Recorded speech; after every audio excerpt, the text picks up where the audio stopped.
Coach, how are Hey, you? doing well. How are you? Good. Good. Just wanted to start off first with the Keys versus the Sparks. I think for us, we have to have we have to come out with some sort of energy. You know what I mean? I didn't think the game that we played there that we came out with any type of like oomph. It felt like we were really flat. Not that they weren't playing hard. It wasn't that. It was just like really flat, and we never found our rhythm and our synergy. So I think tonight we have to, from the gates, really come out prepared for that.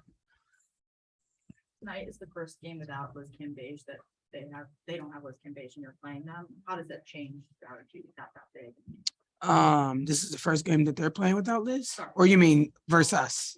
Yeah. Oh, I was about to say, nah, she hasn't played. I mean, it definitely changes. I mean, Liz is so dominant and you have to game plan differently because of her, right? Double, don't double, dig, all those different things. But I think like we're both in the same position where we're fighting for our lives. So wounded dogs, they go after it. So we can't be focused on that. We have to prepare the way we need to prepare and understand that they're still a professional basketball team with great players on their side, and we got to come out ready to fight. And since it is such an important game for the playoffs, is that something you talk about, or is that something you kind of push to the side? No, I'm sure they're talking about it internally, but all year we haven't talked about that. We focused on getting better. We still have room to grow. There's still areas from this season that we're not as good at that we need to get better in. And so we try to focus on that. And we feel like if we get better in areas where we need to get better at, that'll take care of itself. You know what I mean? So not turning the ball over, you know what I mean? Offensively, trying to get to the free throw line, just different things like that, defending without fouling. Like we feel like those are big things that we're just not very good at. And if we become better at, then we'll be in position to win games. For those three aspects, the details you're stressing to your team, you mentioned that to me. Yeah, that's almost every single day. It's almost every single day. Our communication, for sure. Turning the ball over, for sure. Those are things that we're stressing every single day. But like any other team, there's specific areas of your team that if you get better in, it puts you in position to be successful. And those definitely are areas for us. It was announced today that Mia Coffey will be out. Yeah. That's now 4 players. What have you learned about this team through injury? Yeah, that we're resilient.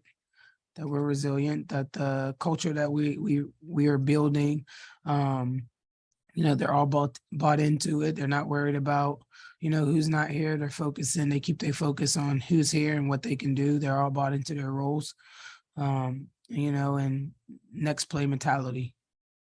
Next play, next man, next game, and so forth.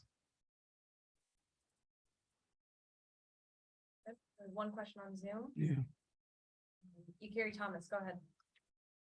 Hi, Coach. I just wanted to ask you a question about Brittany Griner, found Yeah. guilty, sentenced 9 years. What's your thoughts on that? I'm saddened. I'm saddened by that. I think the whole W is, quite frankly, BG is part of our family.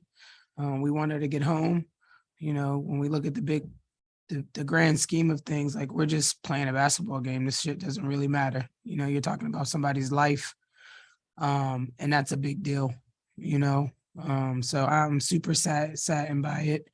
The punishment definitely does not fit the crime. And nobody can convince me otherwise. And I hope that our that our nation steps up and gets her home very soon. Thank you. You're welcome. Thank you. You're welcome.